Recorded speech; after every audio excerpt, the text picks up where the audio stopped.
What's up, everyone? Welcome to the Clutch.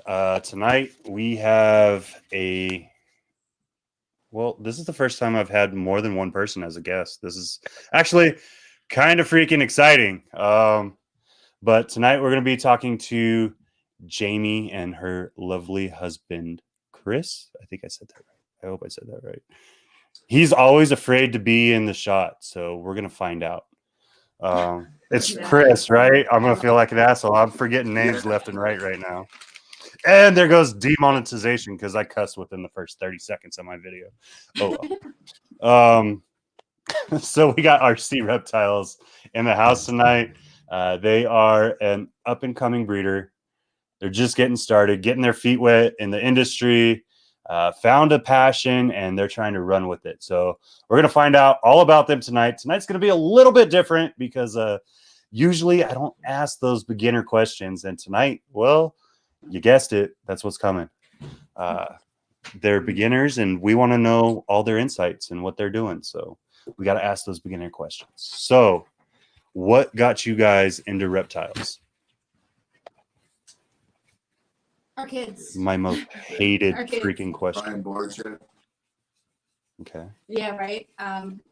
When our kids were about 2 years ago, our kids were getting into YouTube and trying to watch YouTube videos a lot, and it was like a lot of the annoying kids playing with toys videos and oh god, I hate those. Fox.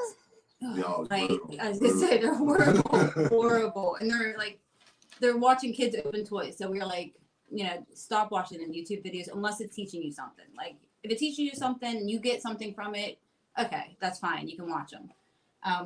They stumbled on Emily on Snake Discovery, which of course led to Brian Barczyk. And so that was about 2 years ago now. Yeah. I mean, it was November, December 2 years ago. And they asked for a snake, and they approached me first with it because they kind of knew I would probably allow it. About 20 years ago, I had a snake, and it was, short-lived. Nothing like it we have now. Just like as a pet, something different. And to me, it was crazy to me. I thought they were nuts. So I'm gonna take it that dad's the disciplinarian, and then mom's the. You think no? So? No. No, actually. It's so they just went to mom because they're like, well, she's had one. I'm gonna get away with it. Oh, they knew I'd be yeah totally against it. Yeah. Yeah, he doesn't like. It was a big step for me. Yeah, we started with a little corn snake. And he's locked up got 15 locks on the thing. You think? Oh yeah, we bought him. He had he had 2 clips on the front, 2 clips on the back, 1 on each side. He was like, "Now, are you sure this thing can't get out? Like, are Jesus. You sure?" That's worse than what I'm gonna do when I keep hots. Like that's pretty insane, man. That's the way it was. He was nervous, but then once he's seen the corns and seen all the different morphs and everything. Oh, the colors and. That's what got him hooked. And then we found ball pythons and it was all over. Always. The freaking ball pythons ruin everything. It's a drug, man. Oh, yeah. Yep. So that's how we started, and just started growing from there. Nice. Starting to go into reptile shows with the kids, and then. So you started everything 2 years ago, like the company, keeping everything kind of evolved off of those videos. But what was it? Maybe probably kept for about 3-4 months before we even thought about it. It was about 3 months probably. We got a corn snake in January. Met up with some people that had kept around us and stuff, and then by March, I think it was pretty much in the works. Yeah. We're gonna start building our collection towards a goal.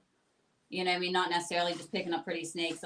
If we're gonna buy something, it's something that we really want to do something with in the future, grow up, and have an end goal for that animal, and not just get random snakes. Right. That's the worst. Our first couple were bought it's so fun, right? I can still do all impulse buys, and then you just go and you're like, ooh, cocaine. Oh, yeah. I'm sorry. Everyone's going to think I'm a drug addict because I always make drug references about snakes, but it's kind of how it is. Most people, I mean, Yeah. can relate. Yeah, I mean, they understand they get it. Oh, so within 2 years. Now you guys didn't start. We were kind of talking about this back in the, I think it was yesterday or today. I don't remember exactly. You guys actually started partnered, right? Yes. Yeah. And what made you guys start as a partnership versus just starting on your own?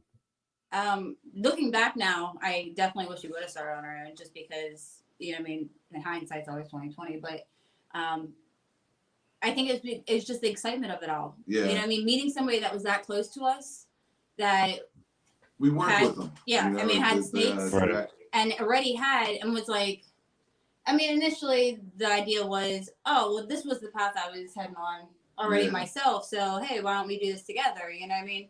And then, so that's. And on paper, it seems great. You know, two families contributing. That was our mistake. You know, I mean, took a guy's word,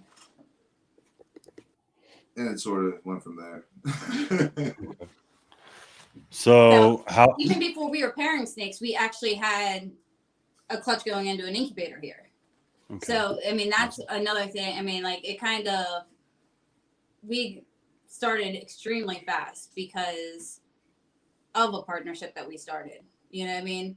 That definitely his contributed. Animals were the head start. So, but it also was thrown on us, like, we took on, I think, all the responsibility. Animals, so, plus the rats. That's the real work, all the rats. Right. But we, so within 8 months of getting into snakes, we had eggs in an incubator. And like, so we took in all the knowledge, and like, luckily for us, I think we're really quick learners, and like, that's where like podcast came in.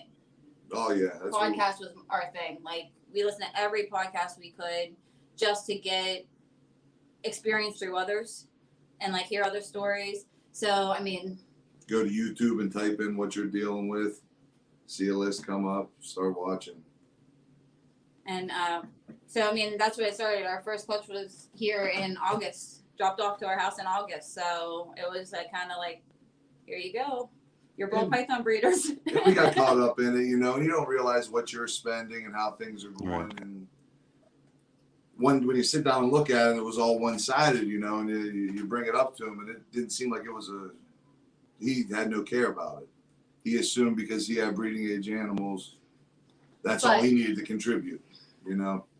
But I will say that, I mean, regardless, we learned a lot, and really, I think, learned from the experience more than anything. Well, I think it raised you right off the bat. Like, you guys kind of took it and ran with it, which you had to do because of what you're doing. Dropping that kind of money just into the infrastructure alone is like, you got two little girls. You can't just not take it and run now. Right. You made the decision. Right. You gotta jump off that plank. You know what I mean? Like it. But that's what the funny thing is. Like, that's what I tell him. Like, our goals never changed from the time we started this to now. Like, our goals have never changed. Like, you know what I mean? We know where we're at right now and where we plan on being, say, 10 years from now. You know what I mean? It's never really changed. It's a slow grow. But yet that slow grow was like thrown at us, and it became a lot quicker than we ever anticipated. I didn't expect to sell a snake the first year, truthfully.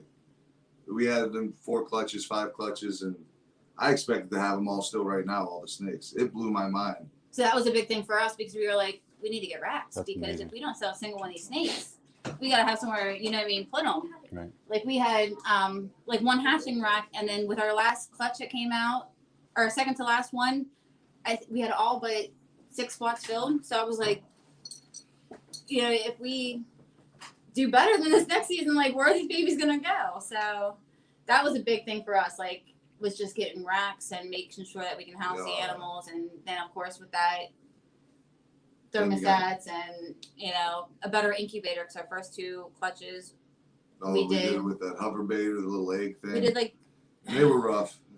We lost 3 eggs the first clutch, but that was the only egg we ever lost. So I mean, we definitely even learned from that. So luckily, I think we learned from our mistakes, the few that we have made. Yeah. Just one just happened to be a lot bigger than the other one. 3 eggs versus a nightmare. Yeah. And it's good because it Better kind of now. compounded and it turns you guys into who you are. Right. And Exactly. that's where we're at today. Is you're finally. I think it. If I may, and if I'm wrong, you guys can completely correct me on this. Like, I'm not gonna get offended if you're like you're a fucking idiot. Okay, you're allowed to do that here. But I think it kind of puts you in a shell. Like that negative space right at the beginning kind of puts you in a shell initially. Oh yeah, for sure. And watching you guys kind of blossom from Snakes in the Fat Man, breeder meetups, and then doing the 15 minutes of lame and everything else, you guys have finally opened yourselves to what this whole community is, which is amazing. I love seeing it, and I love how you're bringing in your daughters. So it's a really good thing you got going on right now. Thank you. Bradley from Wrapped Around Reptiles asked what genes really grabbed your attention first. Clown and pies, you know, your basics. But So typical. yeah, I right. know. I mean, No, I'm just kidding. I love clown stuff. piebald I can't say it. python. The very It's first wild. snake we purchased was a pastel clown. Yeah. And he thought he didn't like her eyes because he was like, You know, oh, yeah. she kinda I was looks still at that menacing, point like, where I don't know if I want snakes in my house. You know, I was sort of, but then pies was our go-to. Like that's one that we definitely want to have and want to work with and want to see what we can do. It's endless, really. You know, you see every day I could fall in love with a new gene if you give it enough time and look at what it can do. So we're trying to focus mainly on the clown and pie. So are you putting that as a double recessive project currently, or is that just the goal in the future? Or is that a secret that I just called out because Jamie got a little half smirk with that? No, but that is the end goal, you know. Maybe Xanthic. It's like don't give up our future plans. Yeah, right. No. Open book. Yeah, I mean that is the end goal, but right now we're just trying to raise up a good bit of visual females to have back before we can get that investment animal, and then we have something we can put it to. Right. Instead of 1 or 2 clutches, and we want to be Yeah. ready for it when we go for As I it. said, those are our 2 recessives, and then we have the Xanthic, but she's not. But that'd be a head to a head, kind of just taking a shot. Long shot, but You never know. know, Some of the like one of my mentors has better results with head to head than he does with visual to head. Just I believe just it. saying. I just right now I'd like to not make the possible heads if we can, only because we are new and like what I mean, kind of. You don't want to play that long say, odd game right now. You want to get on your feet. Yeah, and I'd much rather say this is 100% head clown. Like what I mean, not what I mean. Waste of pairing with it, expecting something totally different than you're getting, So no, it makes sense. So, trying to do it 2 years. How many babies from the first season did you keep? 5. 5. We kept 5. How many? Now we still have 3 here that haven't gone off to their new homes or haven't sold yet, but are to hold back and they're not leaving our house. There was 5. Okay. It's not a bad start. Not a bad start. How many do you have total? About 30, 29. So you're 29 sitting ball pythons. right about where I am with ball pythons. All right. Yeah. Nice. Now a lot of those, 5 of those are grow ups. A couple more that we just picked up because we can't. Yeah. And go figure, when we split, he had all the breeding age males. So now we're playing catch up with that. But yeah, that is one. Did you guys start male heavy? Oh Yeah. Yeah. You're like, oh, it's $100 off. Let me get this one. Oh yeah, it was I'm a sucker too. I'll buy it. It goes to the grocery store, whatever. Make it a gimmick and I'll buy it. I'll remember that. Yeah, it's the truth. I got a couple of months. Just give me a little bit. I got a gimmick for you. There was a couple animals, like when we first started, there was a couple animals, I think we both had mine that we were like, we definitely, like this is, even the simple things, like I want to make a GHI Mojave. Like, we could probably go get one and pick one up easily. You know what I mean? Yeah, but like, one of our first animals we picked up was Mojave, so I was like, I seen a GHI Mojave, and I was like, I want to make that. So, you know what I mean? Then we were on the hunt for a GHI. So we do have one GHI in our collection. We have like one of You need to everything. up those numbers. You like, need to up those numbers. Those numbers Yeah, are too low for GHI. Yeah, you're right. You're right. Yeah, GHI. I gotta give you crap. Like half my collection has GHI in it because I'm That's obsessed. good. That's not a bad thing. It's not. I'm gonna hate it. Ours is all pastel. Reading out the pastel, yeah, that's what a lot of it has pastel with it too, and it's like, damn, I got to get all this pastel out. That's what we're trying to do this year with, you know, get a couple hits that maybe we can get without the pastel in them, but we'll see. So, are you just gonna stick to ball python breeding, or are you gonna do corn snakes? Kind of do like a double whammy when you're at shows. That way, there's something for everyone. Or are you already doing corn snakes? And no, I just missed it. No, we're not doing corn snakes yet. We have a few. Like I said, the first one that opened this whole gate, and then our daughter picked one out, so she has hers. And then we actually took in one from somebody that didn't want their corn snake anymore. And so we have 3, 2 males and 1 female. Of course. The female is the smallest, the youngest. So eventually, probably maybe, you know, when she gets to age, we tell our kids that can be their thing. They can take care of do that parenting. Well, that's the cool thing too, because like after they go through brumation and right before they go to brumation again, like the girls will get their hands on with double clutches and get to run the experience a couple times a year. So yeah, it's wild. Yeah, see, the brumation even worries me. I'm like, we're gonna find somewhere we could use things that cool. I keep our house warm, our basement. We're hoping to move these guys downstairs. They're downstairs. I think it's like 50 or 60 degrees. You don't have to make it that crazy cold, but I mean, just taking them off of heat essentially and having them on ambient and like, because you guys are up north, right? Yeah. All you got to do is put them in a closet down in the basement or something, and you're good. Yeah. Yeah, because I was gonna say, with us being up north, I wasn't giving up my garage. There was no way of parking my car outside in the freezing cold. Come on, it'll be fun. Run the electric cord and get like the hookups that you have to have in Alaska, and make sure the battery heater's on so everything starts. You'll be good. I thought you loved this, Jamie. Come on. Ball pythons, yes, they're simple. They're easy. That was another thing. I love this room. It's the warmest room in the house. You know, when we go the other way and get cold, I don't know. I'm not. So that's just a spare bedroom that you guys have that you're working everything out of right now? Yeah. Kids' playroom. They gave it up. Oh, that's awesome. Yeah, they gave it up and moved downstairs. And now we're going to actually probably take that one from them. Take that one, move this all down there. But they're getting older and they don't want to, they're starting to ask to not share a room anymore. Yeah. So this one will probably become our youngest daughter's bedroom again. That's the hard part. Like I'm in a 4-bedroom right now. I'm like, shh. I got 3 kids. Once they all want their own individual room, I'm kind of screwed. Yeah. So. Yeah, I was never gonna put my kids in the same room. Like this was our youngest daughter's room before it became a playroom, and they asked for it, and they both were when they started school. Like they had to get up at the same time, they had to go to bed at the same time, so it kind of worked out, and it lasted. Yeah, a good while longer than I thought. Yeah. 5 years. Now our oldest 11-year-old, so it's just like get her out. She's ready for her space. So where are you guys located at? I know you're Vikings fans, so I'm guessing the northern Midwest, but we're actually right outside of Pittsburgh, maybe 40 minutes from You're in Pennsylvania. We're in Ohio, we're in but it's Ohio. like right in the tri-state area. We can be to Pennsylvania in 15 minutes. Yeah, about that, maybe 20 minutes.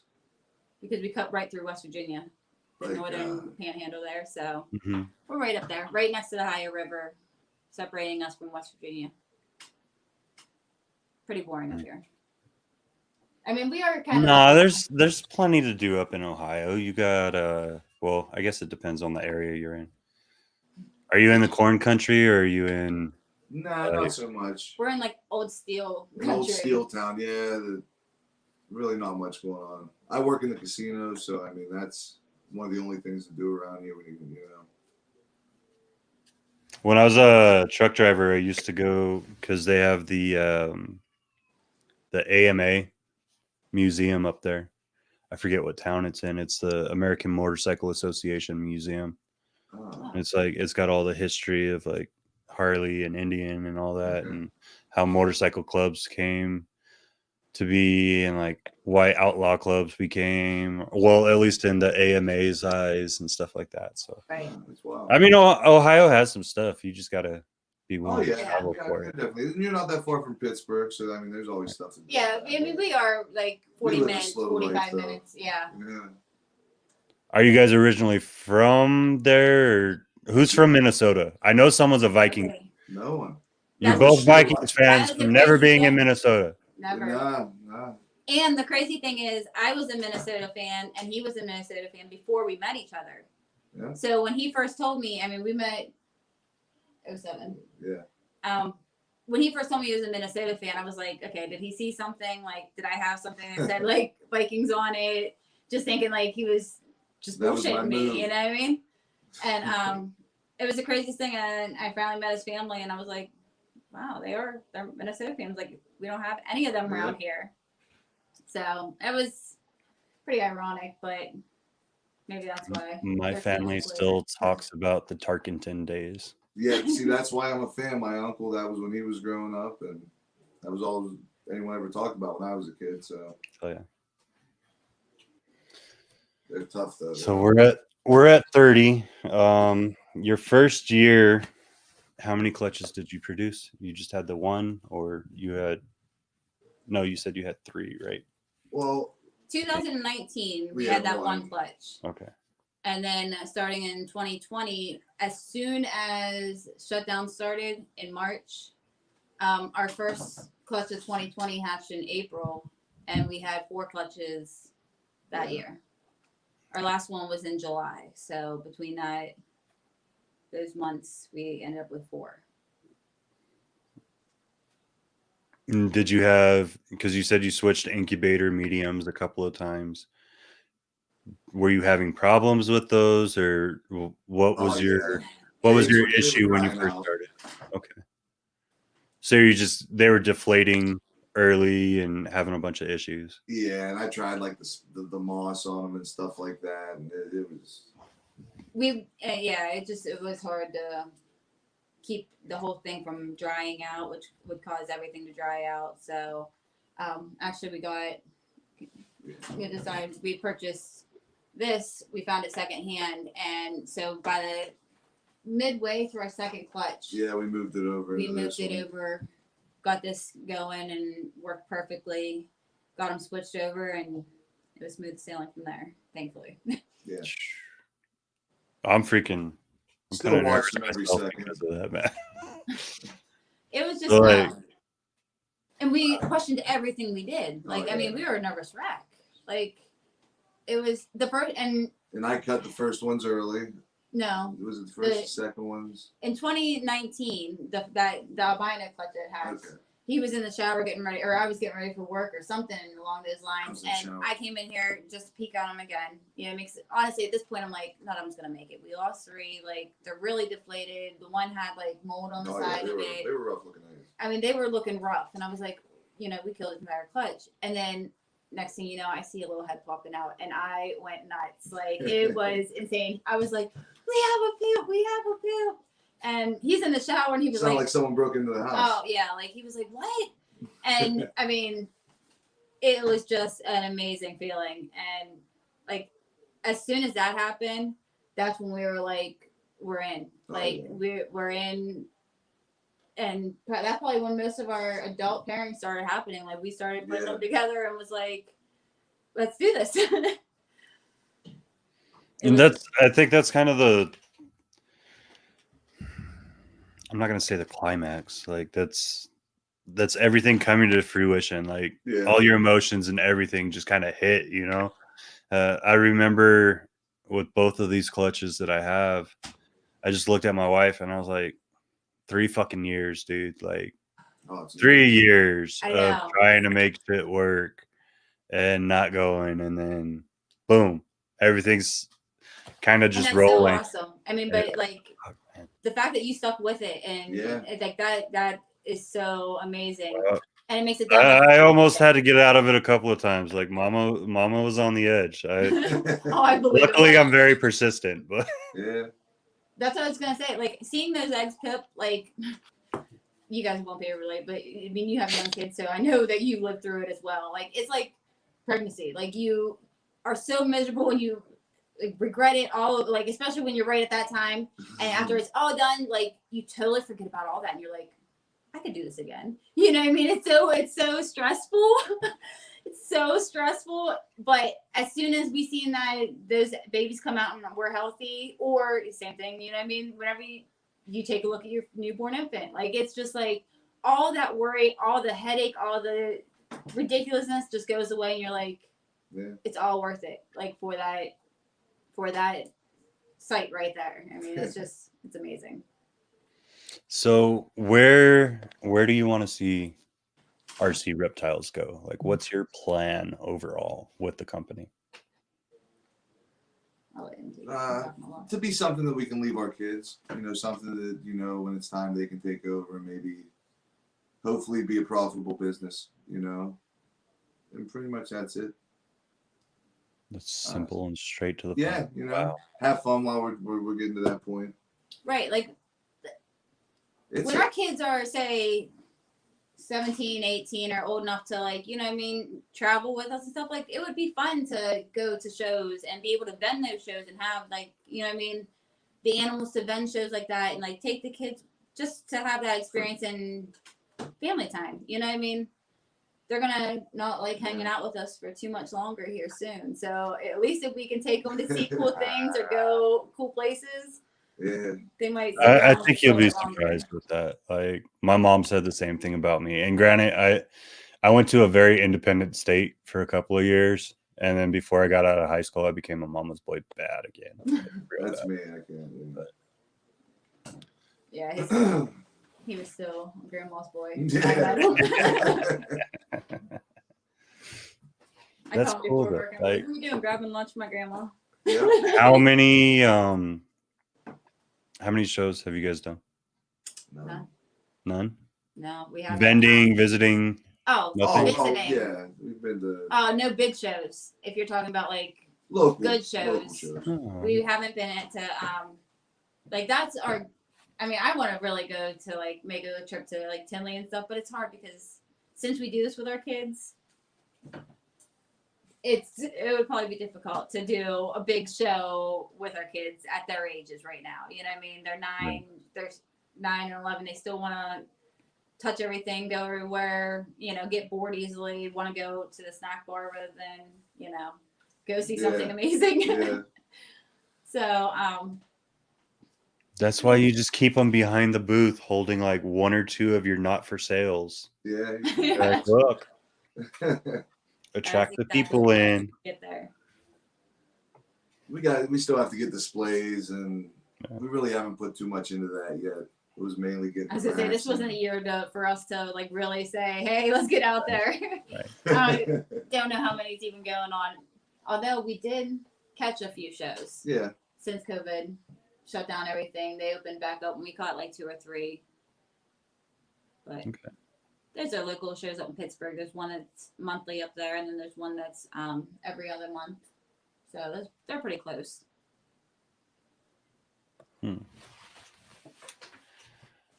I started reading comments. I'm not gonna lie, my brain went blank. I had the screen up here. The meds are fucking with me right now. I'm sorry, guys. I am highly sedated right now. I've been feeling like crap for the last week and a half. But oh, you said this year. So this year, I mean, you said that you didn't really put yourself out, but I feel like you did. You've definitely stepped out of your boundaries.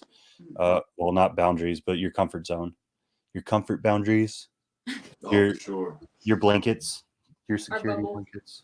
Yeah. So I think you're working in the right direction. I think I think the shows come with time. Like, honestly, that's the first thing I jumped into. Yeah. I was in like once I made the idea or got the idea in my head that I was going to breed, I need to get my face out there. I started traveling from Texas to California for shows, and I freaking decided, well, it's time to YouTube and conduct the process. And like YouTube had always been like multiple avenues for me. You know what I mean? But I think that you guys need to jump on it. I know you have a YouTube. We're going to talk about that in a little bit. We're going to talk about it in a little bit. You guys need to get back on that saddle and ride that horse. The journey, I think, is amazing. You guys need to document that. Especially as a small company, it's really hard to get your name out there when you're first starting out if you're not willing to document and kind of step out of that comfort zone. Because like even now, like I've been going to reptile shows for 3 years. I've been in the industry for 3 years. I just haven't produced anything, you know. So like there's plenty of people that know my name, but they're like, so, you know what I mean? But right, but when the time comes, you're exactly. exactly. And like because of YouTube, I already have half of both my first clutches sold. They're like, that's awesome. Well, pending odds on sex and stuff like that. But you know, like I've already had people hit me up. I have a waiting list for animals that I haven't even produced yet. And it's like, it's cool, but I can't like I don't want to keep them on the line either. You know what I mean? Right. It's like, well, if I don't produce it, you're gonna have to wait like a whole nother year, or you might have to go to a whole nother breeder because I don't plan on repeating this breeding ever again. Right. It's hard to make promises when you don't know what's going to be the outcome. So what has been the greatest moment for you in the industry so far? Did I answer? Mine was probably you're two separate people. You guys both answer these questions. You don't have to do one or the other. She's trying to put me on the spot. Ladies first, Jamie. Right? Come on. He's trying to have some manners. Jesus.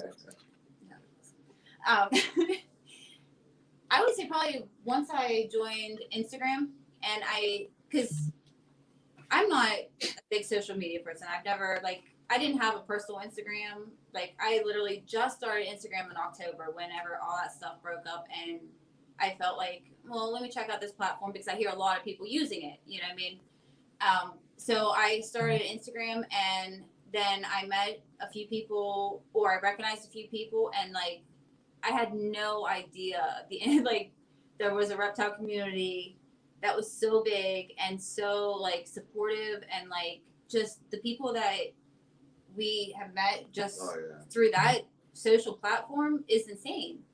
So I think that is like what was like eye-opening to me this year, because before, I mean, I was on Facebook on a personal account. I had an Rcreptiles Facebook account that I managed. So a lot of it is like I was seeing stuff in Facebook groups. So not maybe the most supportive group. You know what I mean? So it was definitely better whenever I found Instagram, and I was like, oh my gosh, this is amazing. Like there's people on here and everybody talks and everybody's so supportive. And then I joined a Discord, and you know what I mean? And then Snakes in the Fat Man, that whole debate and everything that led up to the contest was kids coming in asking for stuff, of course. I'm gonna get the rats to thaw them out. Oh, nice. That was amazing. You know what I mean? Like I feel like it was just really nice to meet people that kind of have the same hobbies as us, because our kids' friends. No one understands it around us. I mean, they think it's neat, but around us locally, there's like nobody that. They're thinking, we're breeding snakes and selling them for $50 too. They really don't understand the concept behind like the possibilities that there are, right? And the money that's in the industry, really. Most people would never imagine that we even had snakes, let alone had a breeding company, or you know what I mean, anything like that. Like it's not one of those things that come up often. He coaches a softball team, and like I said, most people probably wouldn't even know we had them. Yeah, they for were. the most part until we bring it up or our kids bring it up, which is mostly the case. Olivia will say something about somebody eating a rat, and they're like, "Huh?" And we're like, "We keep snakes." Yeah. So, what about you, Chris? If you could pin it to one moment. I'd have to say probably when we became a company, like the realization of that, like we were there now, you know, no turning back. That might be it. I'd have to, or even, you know, we had 4 pairings and all 4 clutches went. That shocked me. I was expecting just to put snakes together. And It was definitely a didn't learning expect experience. the outcome. Yeah, I mean, a little overwhelming, but that's when we sort of knew that this is what we wanted to do. Because, like I said, as soon as we seen that first head, that's when it was like, it's Uh, so worth it. No, I mean, and we were it's willing like to us keep being everything. kids again, really. You know, it's And that's mix and match and this and that, seeing what you can come out with, waiting to see what comes out of the egg because you have no idea. You know that. It's like And- multiple Christmases a year. Yeah. and we're sharing it with our kids because like they are right there with us for all these events. Like out of the 4 clutches of 2020, Isabella pulled one, Olivia pulled another one. You know what I mean? So just to have like we're all literally learning together, and they're at that age where they can understand the concept. Bella can talk genetics with probably the best of them. You know what I mean? And she's 11, but it's been since we started. They've always been right there. They've always been watching the YouTubes with us or in here talking about if we put this one with this one, this is what we're looking to get, you know? And I think that's something like really cool that I really appreciate about where we are and what we're doing. So, if you had to choose like a specific morph right now, besides the clown pied, your goal morph with what you have in your collection, what are you really wanting to press for? Or what's one dream snake that you might not have the ingredients for that you really want to press towards in the future? We just picked up a bongo male, so I think working bongo into the clown, I like what that does. So that would probably be something that I'm interested in. If you ask my daughter, it's a Pompeii. Obsessed. She loves the Pompeii. She's doing it from single genes mostly. She's going to do it the long way. She knows it's a 10, 15-year process, but that's something she's interested in. So I'm sure we'll be right around that project too. She's learning patience. Yeah. Yeah, definitely. It's going to take her a long time. And that's, I mean, just think of how many parents it actually took to hit it. You know what I mean? Like, she's got a long shot. It's going to take a lot of years, but I love that she's trying for it and that she has an end goal, you know? Right. So I think mine's probably, as much as I'm kind of growing out of my love for bananas, I still want to see a banana clown. So I think that'd be good. They're pretty. I mean, I love them when they're babies. I really like clowns, and so it's like just a variation. Well, you know what I mean? Something that looks different, but yeah, I mean, really, the main goal right now is to get as many multi-gene clown females that we can, and then when the time comes, find something that catches our eye, and then we'll at least have the head start there. Hopefully, be able to produce a visual of it the first shot, you know. But really don't know what that is yet. slow and steady. That's what we're aiming for. So have you guys given yourselves a limit, or are you just saying wherever it goes right now, or as far as number of animals you're going to keep? Probably like end game, maybe 60 breeding females, but all holdbacks to that pretty much, you know. Right. So it wouldn't be over time to 60. Not going to bring in 20 females or anything like that right now, but that's probably 5-10 years from now. So we're hoping to get this downstairs by spring, and that'll give us double the space, and then everything that we you know what I mean, basically put everything that we make or anything that we produce and sell along the way back into it and just kind of use it to support itself and kind of use it to build itself within. Yeah, probably under 100 total snakes. Yeah. I would say at our highest. I mean, that's pretty manageable Still low. between two Yeah. people. So, Yeah, and that's then what I you say. have the girls right now, so that's going to be like, that's super easy. Yeah. Yeah, right now, they're not big on helping us. I mean, they'll help us in here more than like we had to pay. I don't know, that live they did pretty good on. Yeah. It was probably because you had a camera on them. That's exactly it. Maybe you should start putting YouTube videos out more. Like, do you want to look like you're lazy or what's going on here? That's right.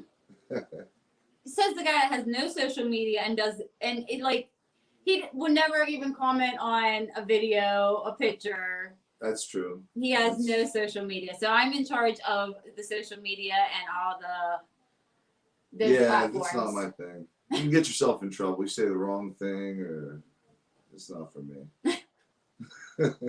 Just be free. So I do it all the time. That's the best way to be. I get in trouble all the time, and it's okay. Yeah, so I taking on one more. I'm still learning Instagram and still getting used to it. So I don't think I could take on YouTube right now. Yeah, that was supposed to be my thing, and yeah. We did a couple videos, and it seems easy, right? You just film a video and you put it on YouTube. But man, we weren't ready for it. We'll give it another go, but we got to put some effort into it, a little more than we did. You know, we just assumed we'll put some videos up, but videos, you know. Yeah, with the bars down the sides. I didn't know how to hold the camera. Do you just plan on keeping those two species, or do you plan on expanding? Do you have other species than that right now? We have one retic, one little guy that is basically a pet, and then we have the only other reptile we have in the house is a leopard gecko of our daughter's. That's kept in their bedroom, and then she has a little bioactive full of all its feeders next to it. So it's kind of nice and frightening in another way. They have. Yes, I'm not a fan of the bugs, really. But I'm not the biggest fan of I don't mind any of them. I mean, they're cool now. Like I'm getting better with them because of my wife, but I hate bugs. Yeah, I'm not a fan. That's for sure. But I wasn't a fan of snakes either. You know, so I'm trying to. They'll grow on you. Chance. Yeah. Watch, by the end of next year, you'll have a tarantula on your face when you hate them, and it'll be okay. I don't know. That'd be a hell of a leap, but I guess it could happen. Dude, I scrubbed my face for like a week after that. My wife was laughing her ass off, and I was just like, I feel like it's still on me. I like, there's certain animals that I like, and I think they're very pretty, and they're like, you know, when people take pictures of them or post pictures of them, I'm like, oh, that looks really nice. But I wouldn't be able to keep it myself. Like hots. Like, I love hots. Like, pictures of them are amazing. Yeah. Like, as long as there's about 10 feet between us and something in between us, they're gorgeous. Gorgeous. I just will never, like, I can't imagine something being able to take a body part or take my life in a split second. You know, it's just scary. Well, I mean, that retic can do the same thing once it's full grown. Yeah, we just talked saying about that too. I know. Yeah, once he gets a certain size, we do have an agreement that it will never be handled by one person. Thing. And, you know, I mean, try to be responsible because we do have little kids and, you know. I think we were buying it right when that lady in, I think it was Kentucky or somewhere got. Oh, the one that kept it in the fish tank? It was. No, the one that. She ended up passing away. I think it was Kentucky. Oh, yeah. It was but she had a large snake around her neck, supposedly cleaning, I guess, and it ended up choking her. Yeah, so he got so it was really nervous. For this, it freaked me out. It's so funny because in my birthday in 2019, I asked for a corn snake, and we broke that wall down. And then he was like, "No big snakes ever," and I'm like, "I love retics." Like, there's nothing that could kill a dog. There was just something about them. Like I don't want to breed them because it's like way too much room. But I wanted a big snake. So the very next year, he brings me home a retic for my birthday. So I'm like, 1 year corn snake, next year retic. It'll be an alligator next year. Well, that kind of goes along with the question. I'm still kind of waiting on. What's your dream reptiles if you added anything besides what you have? Oh, what would you say? If you like, if space and money wasn't an issue, what would you bring in? Green tree pythons are interesting to me. He likes a board. I really like the change of color and the way they look. I think that's interesting. I think you should jump into it. It's a very, very strict community. You have to follow stuff to a T.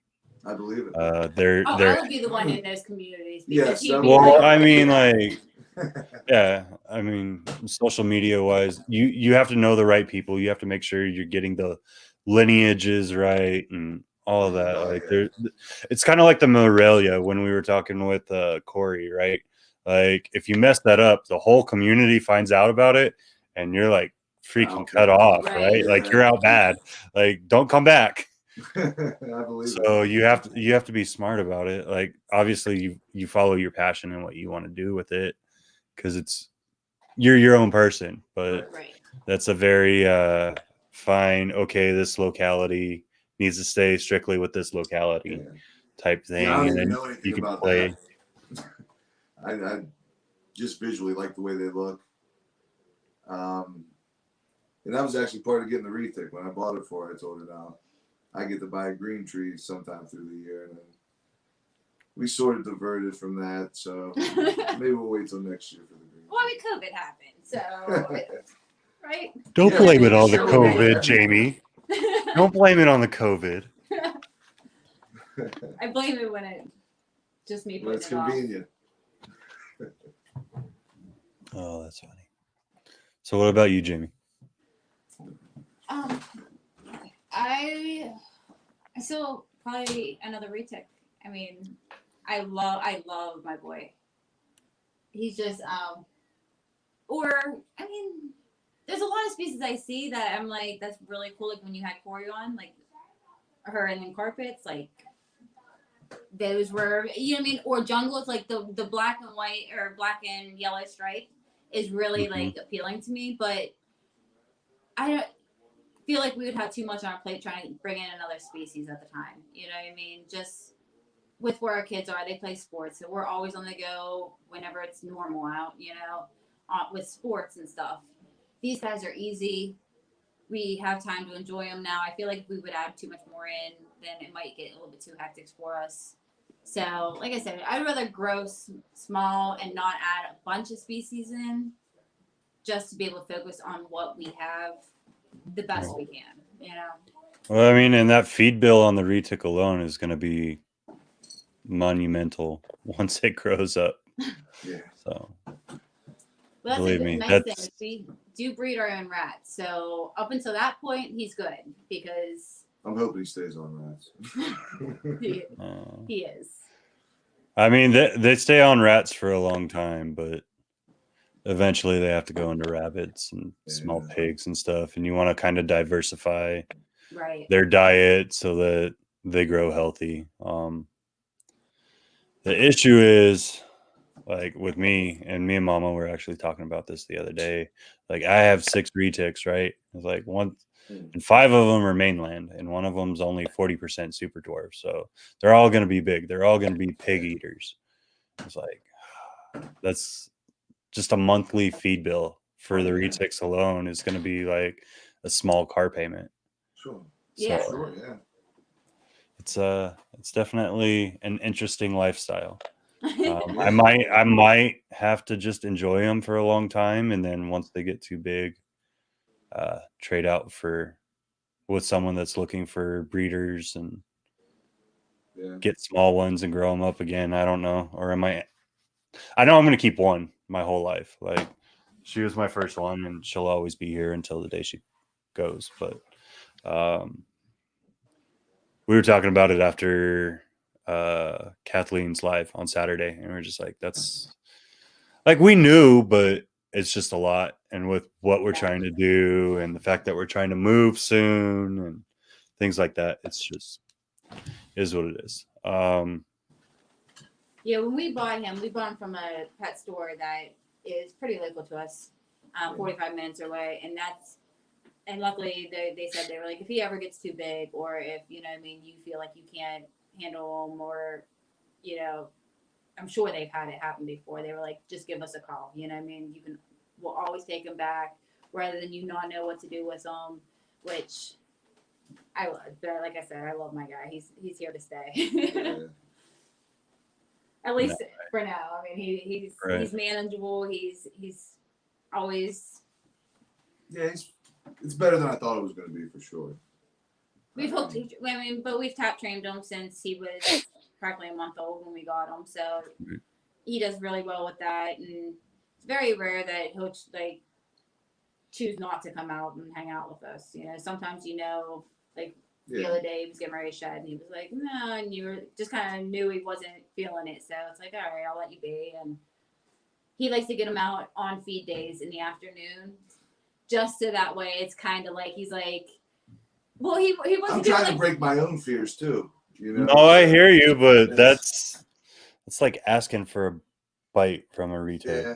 But he just wants to get him used to that hook. Like he'll bring him, he'll tap him, he'll bring him out, and then later on he gets the food. So that way he still gets used to us bringing him out, even if he's starting to get hungry or know that it's that day for food, you know. But yeah, let me interrupt this real quick. I'm sorry, Chris. Another person you could check on is Jeff Kelly. I know he's putting out frozen pigs right now. awesome.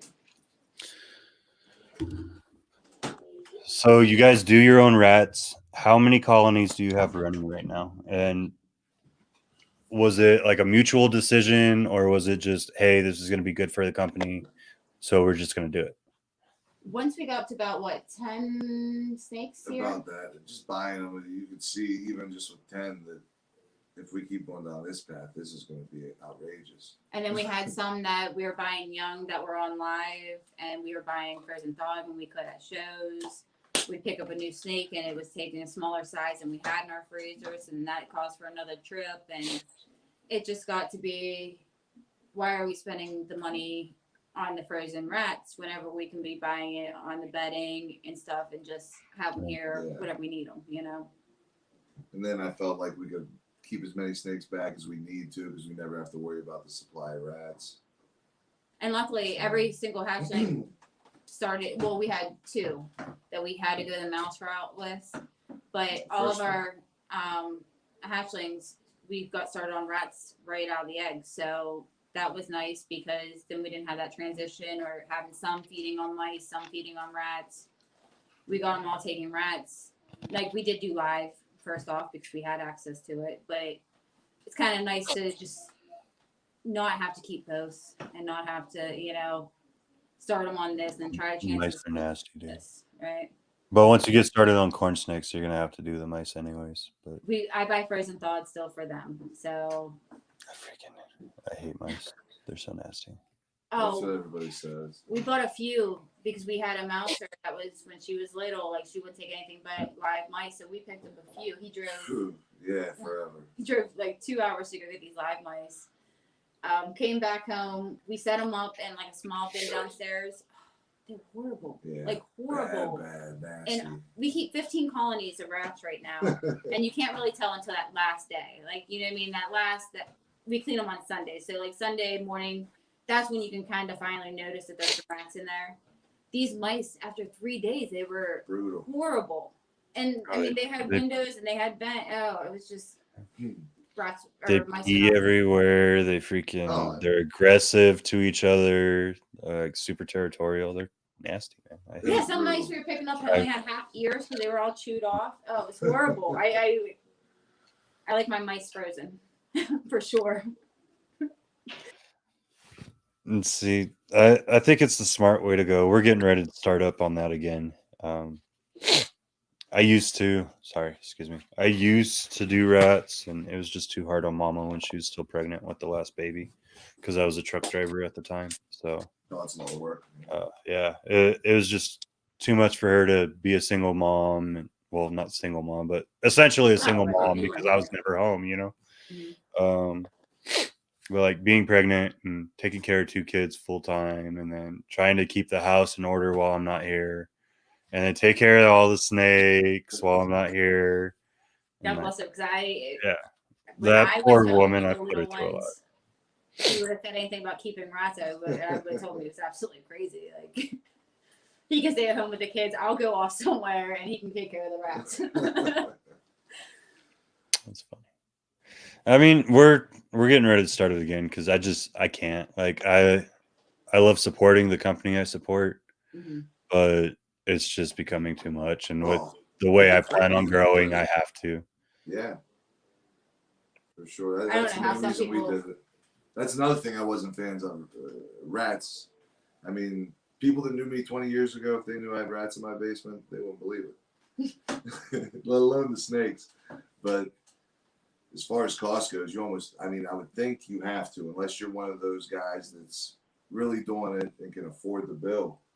I couldn't imagine what a bill has to be for someone like Billy. You know what I mean? Someone that has 2,500 snakes. Mm-hmm. That's wild. Well, you got to think too, like Billy or like Brian or even Miguel. Miguel with like, I think he's only at 500 animals. But think of how many people he has to go through just to get enough rats to feed them. That's insane. And then at like hatchling season or breeding season, like trying to get those certain size rats that you need, I'm sure is like a nightmare. 1,800 pinkies. For a week, yeah. Oh, that's crazy. That was probably one of the smartest moves I think that we made early on. We didn't waste too much time buying our rodents. We pretty much was like, if we're gonna do it, let's do it.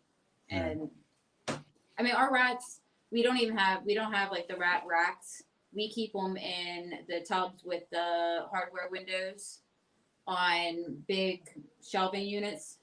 I think I posted a picture of it before, so you might have seen it. But so and our kids like going down there and they like feed them the noodles through the windows, and so we have pretty nice rats. I mean, their temperament's not too bad. Yeah, you know what I mean, it's nothing to.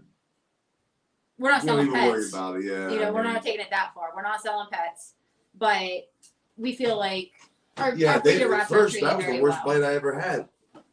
I mean, a rat bite, it'll tear you up. And they like to love nip too, and it's just like, really? That's how you want it? Like, don't get me wrong, I like a little nibble every now and then for my wife, but yeah, that sign of affection I just don't appreciate. Like as soon as I got bit, and you can't trust each them. one, I was just like, your food. You can't trust it either because you're like, oh, this one's never bit me before, and all of a sudden she'll like cling on to you because you didn't see that she had. Or 2 little nibbles, then she's hanging from your finger while you're shaking her off, you know. So the girls do help with them though. Like he'll get out all of the breeders, and then like they'll gather up all the babies, and they like to hold the babies, and it's fun for them. That's about it, right? Yeah. Other than that, the rats are okay. All right. Where do you want to see this go? Like in the next year or so? Like how many breeding pairs do you plan on pushing within the next year? Well, this year we have 5 going. We'll probably have 5 or 6 go this year, and so that would leave. I'd say next year, maybe 10. I think we'll have ready. Okay. Should be. So I was trying to. No, I think that's a And comfortable number. We really don't even know what they are. We got a little Some of those early that we gotta figure out. Those early buys that. They look nice and no one knew what they were. We had that with our first pair, and we thought we paired a pastel head pied to a pied, or I'm sorry, pastel head clown to a clown, and we ended up with all blades and blade clowns. Right. She was a super blade. And all It was that a stuff. super nice surprise once we learned what she was. Is that But the at one the that I same threw time- on the thumbnail? The one that's shedding? Yes. I freaking love that picture, dude. That was gnarly. That's one of our favorite snakes now. He's a little boy that's super reduced. Yeah. Pretty nice looking. He was actually one of the first ones to like pop out of the egg, and we're like, wait a minute, like what is this? I was like, because last thing we thought we were gonna see. You know, then I was like, it looks like it could be an orange dream. It looks like, you know, you start looking on Morph Park. World of Ball Pythons. Yeah, like looking everywhere. And plus, they haven't even had their first shed yet. Like, you know what I mean? We're just like, it's our second clutch ever. We're like, what are we looking at? Like, it was insane. And then they started coloring up. They had that first shed. We started like reaching out to some people, and they're like, you know, let me see a picture of the mom again. And they're like, she looks blade. And then once we realized it was a 10 egg clutch, literally 5 of them were blade het clowns. 5 of them were blade clowns. Like, it split ideally. You know what I mean? Right down the middle. And they seen the pictures. They were like, no, she's a super blade because every single baby is a blade. And we're like, awesome. So that kind of fell into our laps, you know what I mean? But nobody was expecting that. That's freaking awesome, dude. Yeah. So right now, and I don't usually do this because I get lost in comments really bad, but if anyone has questions for Jamie or Chris, because this is probably one of the few times you'll actually get attention from Chris, make sure you put it out. We had to bribe him with no, I'm just kidding. I didn't have to bribe him with anything. He was nice enough to accompany his wife to keep her nerves settled. Yeah. A little moral support, yeah. I've never been one to be in front of a camera, so that is just totally out of my element. And I know the only way to get over it is by doing it and putting myself out there more, but at the same time, it's just, I mean, it's hard for me to even like to reach out and text somebody that I don't know. It's just not how, I mean, I'm 38. You know what I mean? Like, it's not something that social media has never played that big of a role in my life until basically, you know what I mean, recently and with Rcreptiles and everything kind of opening up more and making me take that role on more. But even to like just reach out somebody I don't know is tough. So to actually put myself out there is like a whole nother. I'm getting used to it though. It's getting better. Yeah, trying to. And I mean, and then all that stuff with our partner, it was like she was on a nice path starting, and then bam, that happened. And we're thinking every time we do something, we're gonna have to worry about that. We don't want to bring any heat to anybody, you know. All the negative. I told her openly, like she warned me, and I was like, I welcome it. I'll have some fun with it tonight. I don't care. It was just one of those things. Like, it was kind of, I never ever wanted to put any kind of attention to it or like really address it because I didn't think it was worth it. Like, honestly, I was over it, wipe my hands clean. You know what I mean? We were still, like I said, continuing everything that we initially planned.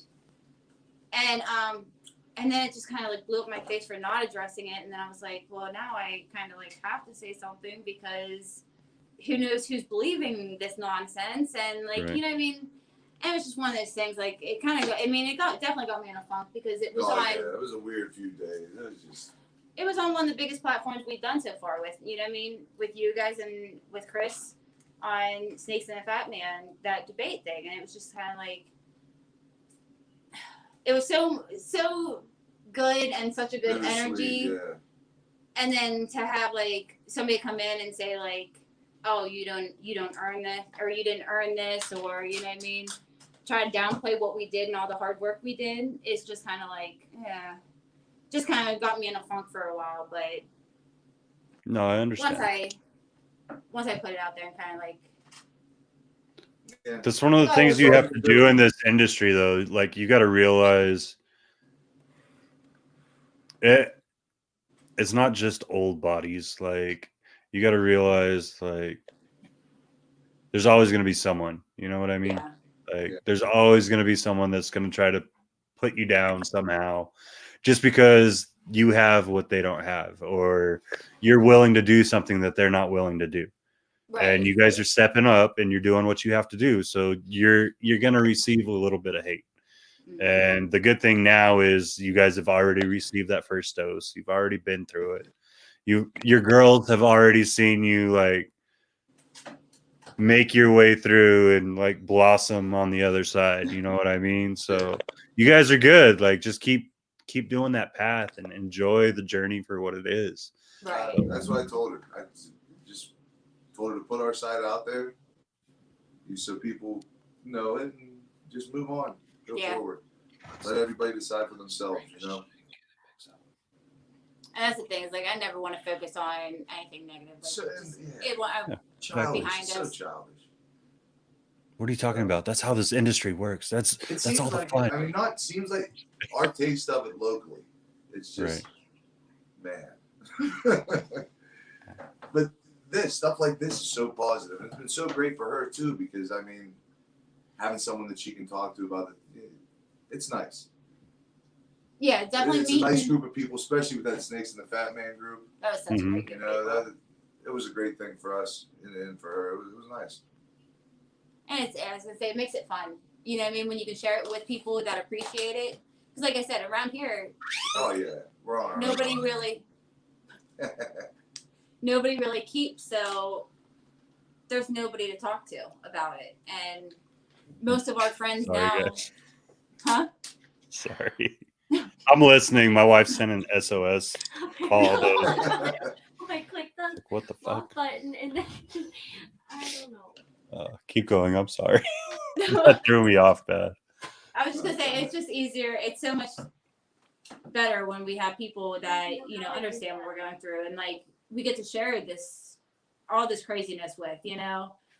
Around here, most of our friends at this age are parents of our kids' friends. Yeah. So some of them won't even step foot in our house because of the snakes, or wouldn't even think about it because of the snakes. Come say hi. Come say hi. I heard it. She is. She's saying hi and bye because it's too hot in here for her, but I'm trying to sweat out whatever this fucking sickness is. Hi. Hi. I've been watching while I'm cleaning up after the kids, because once I get them to bed, that's the best time to clean. Yes. Yeah, absolutely. But I'm probably gonna go cool off somewhere. I'm already sweating. That's gross. But I love you. Yeah, he I hates feel the hanging pain. out. This snake room's too hot for me. That's why I keep. Yeah. There's a fan over there, but it's never on. So. See, I'm always have cold, it so this is on my favorite when I'm room. filming because then you got pickup. Yeah, when you're cold, it's good. Yes. But then when you're hot, you just can't escape it sometimes. Yeah. All right. Later, guys. It was Hey, good take care. seeing you. Nice to meet you. You too. Nice to meet you too. Thanks, babies.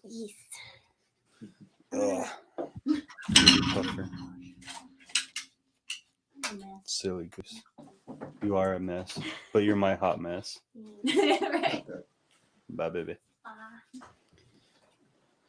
Oh, I'm lost. Where were we? So does she have any animals that are just hers, or I mean? Yeah. Does So that I heard you chameleon tell that a I story post with all the Bradley. time. That chameleon that I post all the time is hers. Our Beardy is hers. Granted, I clean up the poop for both of them, but you know, That's the way it goes. they're hers. What else? All the tarantulas are hers. Ooh. Yeah. How many? 4. And we got 2 arboreal and 2 terrestrial. That's wild. So the arboreal suck, man. Like you open it up to feed them, and they're like Yes. coming right at you. It's crazy. That's definitely not selling. It's like when we're ready to rehome, I'm gonna have like this big catch thing for it that I just keep above so that when it climbs, it goes into something else to hold on to.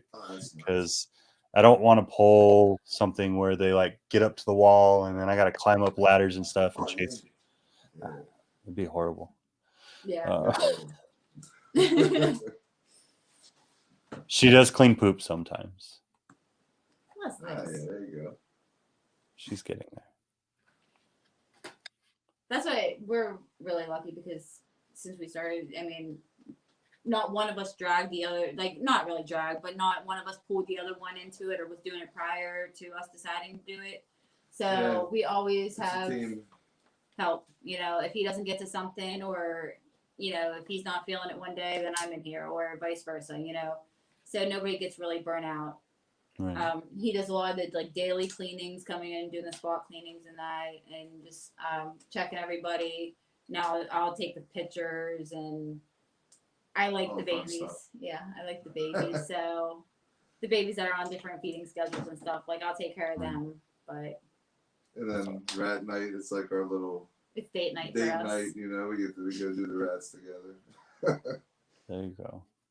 Put on a podcast. That's what we try to do, man. Like we freaking. So we get the kids to bed, and then I'm like, well, I gotta clean snakes, and I'm gonna be up till midnight one way or another. So, do you want to hang out and hold snakes for me while I'm cleaning, or what do you want to do? Because joys of not having people to watch the kiddos, that is our date night. Oh yeah, I know that same story here. We're never. I mean, plus we really don't do much. Yeah, I was gonna say we are homebodies for the most part. It's not like we really ever go out. Yeah, we went hard young and retired early. Right. Yeah. Elite, it's like 30 degrees outside right now, which isn't super cold, but my snake room's ambient is like 80, so it's too hot for her. I agree with her. I know where she's coming from. I'm not a fan of the heat. I love it. I've gotten better with it over the years with her, because even before we had snakes, she liked to keep the house I don't like being cold. hot. I wasn't. My house doesn't drop below like 75 degrees ever. Yeah, Ever.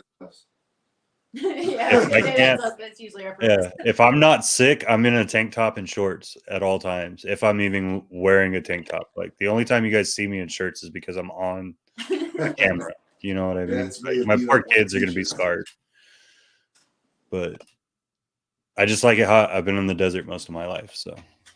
See, that's why I can't understand why I like being hot, because I've been in West Virginia, Ohio all my life. I should be used to this shit, and I freeze. Oh yeah, winters are rough. And that's why it's kind of nice though, because this kind of gives us something cool to do, because in the winter we don't go out. Well, I don't go out unless it's like to go get the kids, or you know, something they have going on, because normally they'd have basketball this time of year, or starting softball practices, getting that going. And now we're just kind of sitting here, and I'm like, this is a perfect time this was the perfect year for us to be starting doing what we're doing. Oh, for sure. Yeah. To have the time and the energy to put into the collection, and like be here when all those first clutches hatched. I mean, oh yeah, we watched them. I watched them through the incubator daily. I was giving daily reports on everything, man. Like a little kid. I do the same thing too. Like my wife's walked in here, I don't know how many times, and like I don't know if you could see it. So this hatchling rack, right under that's my incubator. Okay. And like she'll see me laying on the floor right here, like staring at the eggs, like, okay, the water on the press and seal isn't touching them. I got like another day, and then I have to burp them to make sure the water doesn't get on them. All this other crap, and it's bad. Like, sure. I kept telling everyone, like, when my first clutch was over at my friend's house, because my incubator hadn't arrived yet, it was a lot easier because I didn't have fucking access to it. You know what I mean? And now I'm like, come on. Oh yeah. Come on. Yeah. And we only had, I think, 2 in at the same time last year. 2 or 3 maybe. We had ones getting ready to shed out, so they were still in there after they hatched, and then we had 2 more clutches. So I couldn't imagine what it would be like when there's rows of them, because just that 1 or 2 clutches had me. Every time I walked past the room, I had to stop in and stare through the glass. But our last one, that's how I caught the last one, Pippin, because I was like, I'm going to give it just that one last look for the night before I go off to bed, you know? Even though my one last look was like 20 minutes prior, you know what I mean? But I'm like, okay, one last look just in case. And I came in here and we caught a Pip. So, I seen a Pip, and that's why I was like, they're coming. Like they're here, you know. So I can't be mad at the one last peak because it worked once. Yeah. Go ahead. I'm sorry. We found out that that's a bit letting them pip on their own before we cut. The first clutch, I was so anxious when we cut it at 55. 55 Or no, we days, cut it at 50 59. days. 59. No. Okay. No, we cut it late because this is the clutch that we took from the Hover thing. other incubator and we switched it over to this one Okay. thing. You're right. mid like it was probably 30 days in we moved it over, right? At least probably. So they hit 59 days and that's when you're like, okay, well let's cut them just to make sure, you know what I mean, just to see, make sure nothing happened moving them over. And they took forever to climb out. Didn't come out. So I'm thinking I killed him. I cut him too early and killed them all. You know? And I'm freaking because that's the same thing I did with my first clutch. Like they were right? over at the first one for 30 days. And then because I had to wait because that week when I finally got my incubator, I ran it for like 2 or 3 days just to make sure everything was regulating the way I needed it to. And then we hit a cold snap in freaking Texas. And the weather's like 30, 40 degrees during the day, which doesn't happen here. Like the days here are like 60 degrees still. It's nice. You could be in shorts and a t-shirt if you're not sick. You know what I mean? Yeah. And freaking, so we hit this cold snap and it's like 40 degrees. And I call the dude and he's like, well, you could just leave him here. And I was like, I can, but I can't. Like my mentality won't let me leave him at your house. Right. And so we got one day of like 60 degrees. And I looked at the wife and I was like, we're going to take our temp gun and we're going to get the truck ready. And we're going to make it hit 88 degrees in the truck. And so we planted it in the truck. We have the truck at 88 degrees. And then we freaking... She goes to get them because I'm taking care of snakes. I was like, okay, here's 2 sweaters. Like as soon as you get them out of the incubator, wrap them in the sweaters so that they don't lose any heat between in that 2-minute walk from the fucking incubator to the truck. Don't let them lose heat. But she did it and she brought them in and they're starting to sink down a little bit and you're starting to see like the form of snakes on the sides and I'm just like, this is freaking amazing, but I'm freaking the fuck out because I have it marked. Like I counted out 55 days and I was like, I will cut on 55. And I'm looking at them and I'm just like, I don't know. Should I do it? Should I wait till they pip? Like, should I wait till one starts cutting at it? Like you start to kind of you start to second guess yourself and you're like, what the hell, man? She's like, better at it than just me. do it. Yeah. Like you know what you're doing, just do it. You've seen it enough. Chill out. Right. No matter how many times, whenever you're looking at it, though, you're like, well, maybe. Like it's just you second guess everything, you know. And that's why I held him off because he wanted to cut at 55, and I held him off. I'm like, no, you know, because that changed. Let's let him go a couple more, and I held him off for 4 extra days. So we cut him at 59. Like, in eternity, those 4 days. Yeah, because the whole time he was like, then he was talking about why we should cut him. So he's getting in my head at the same time, saying, you know, what if they need help? What if, you know what I mean? He was just looking to cut. I didn't want to cut right away, because I was worried about them changing over and if they lost any heat and you know how long it would take them extra to be formed all the way, be ready to actually hatch, you know. Right. But they took forever. Yeah, and they stayed in the egg for maybe what, a week? 2 weeks? Yeah, no, not 2 weeks. About a week. 7 to 9 days, I think. And like everybody's like, "Oh, my eggs crawled out their eggs after 3 days," and I'm like, "What did we do wrong? Like what?" Well, everyone's different too. Yeah. So when you get them to, when you got them out, or when they came out, I guess, because you didn't really get them out, they came out on their own. Right. But did you do like the in one tub for 10 days through first shed, or did you separate right away? What was your process? We put them back into the same kind of the 6-quart things that we kept the eggs in on wet paper towel. We put them right back into the incubator until they shed. And then once they started shedding, that's when we started separating them and putting them into the hatchling rack. And the first ones, actually it's funny because the very first clutch we hatched, the 2 albinos, that was the first time I ever contacted Chris Eaton because I was, once again, we were like, they had their shed, we separated them, and then we couldn't get them to eat. But now looking back, look, we were trying way too early. So, you know, I contacted, he was one of the first people I reached out to and was like, okay, I think I'm messing this up. Like, what do we do when they won't eat? And he was like, give them time. Like, they're fine. Like, the best advice you could have got. Right. And now, and that kind of helped us moving on. It's like not really stressing if they're not eating immediately. We've even, after that first clutch and after the blades, then we started actually not even offering them until a little bit later. Oh, yeah. I think that's the best way to go, too. Give them a week on their own at least before you offer. It seems like, for us, we've had more success that way.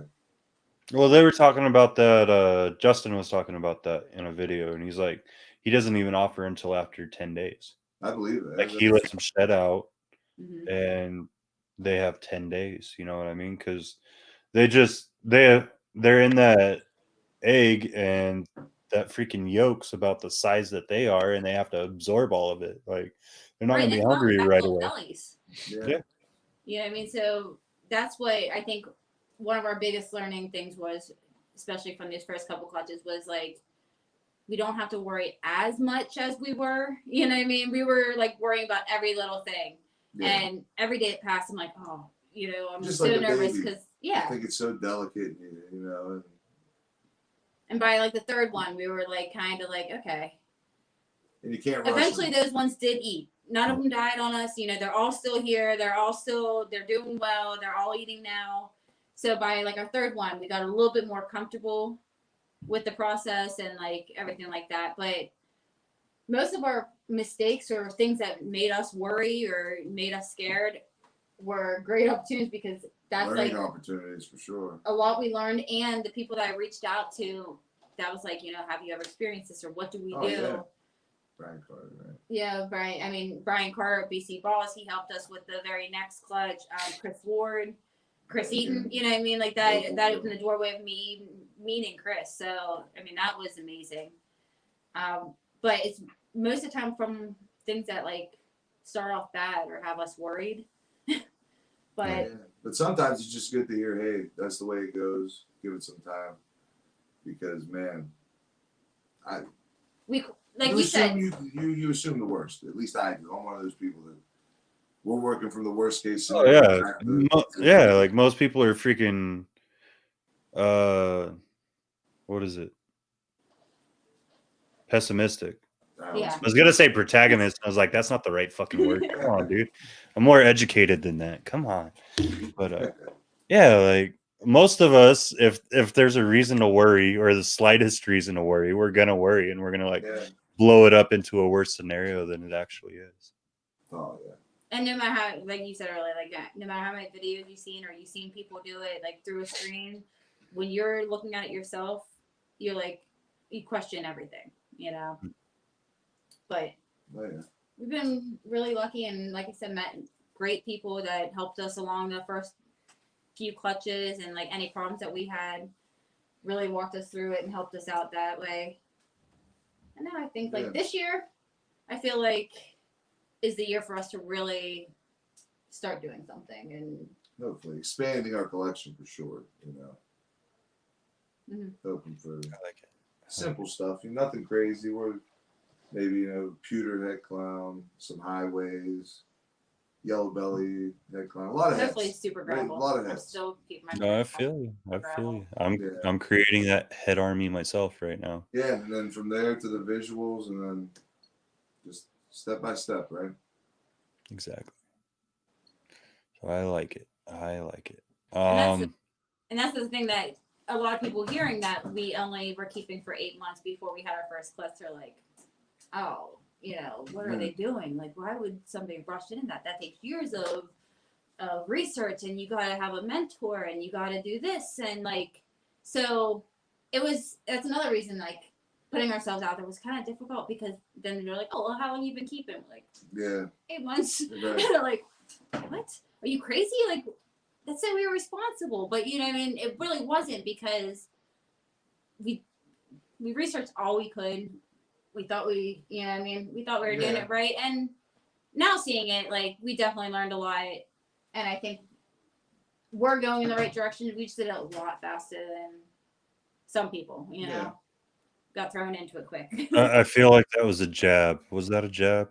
No, I'm just kidding. not at all. Not at all. I'm giving No. you a hard time, Jamie. If you haven't noticed, I'm kind of a shit talker in my own right.